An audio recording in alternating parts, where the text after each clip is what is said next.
What's up, guys? It's T, it's Ethan. I like to call him Aton. Just kidding, I've never done that before. And we're here to recap the 2-night series premiere of Better Call Saul. Yeah. All right, Ethan, what did you think? I liked both episodes. Yeah, me too. Yeah.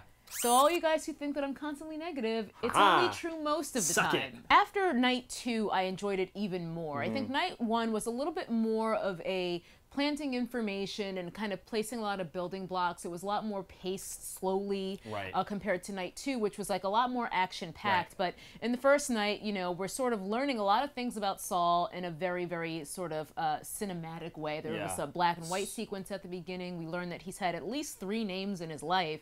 And we're not really sure where we are in time at certain points, but we do know that this man has had quite a few lives. So did you feel like the first opening black and white thing is him post Breaking Bad and his new sad life?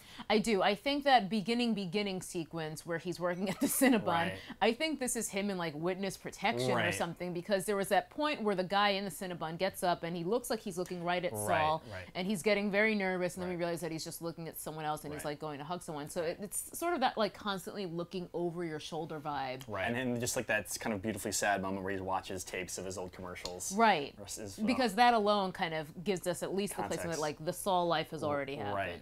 So then the episode then moves on to sort of show us Saul in what is the present day in terms of the show. Obviously, this is a prequel to Breaking Bad, but there's a present day that is the reality of the show, and we get to kind of see kind of a greatest hits of a lot of characters that we like in Breaking Bad.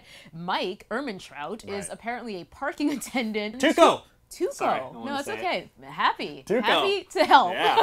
Happy for that assist. Tuco is back. They're doing a lot of laying the groundwork for tying in this world that Saul is getting himself into to the world that we learn about in Breaking Bad. So I think we're going to see a lot of familiar criminal faces as he becomes Saul Goodman, and I'm really excited.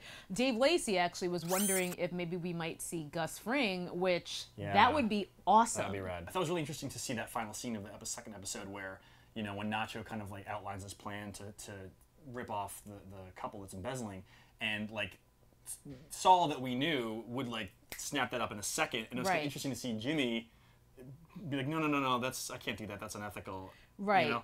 It's going to be really cool to see this metamorphosis, because there are those little glimmers of Jimmy becoming Saul, just in terms of questionable judgment and things like that. And the cowardice that still pervades his behavior of Saul, that's been there the whole time. He's still very much a cowarding guy. I think my absolute favorite part of the 2-episode premiere was in part 2, when Tuco is reaching into his toolbox to get some sort of like torture device for Saul, and Saul goes, "Use your words." That was the absolute best part of the entire thing. Because I think that speaks to him and his whole mindset, is just like he feel like he can talk himself out of anything. And that like, was a glimmer of kind of his future greatness in a sort of like courtroom of the desert, when he managed to get them off, like he says, from a life sentence, or from death row to 6-month parole, was like the perfect line. And as he says, you know, I'm the greatest lawyer ever, and in a perverse way he is. Yeah, absolutely. One thing that I loved is that it shared a lot of the DNA as Breaking Bad, like the angles and the looks and the pacing and just the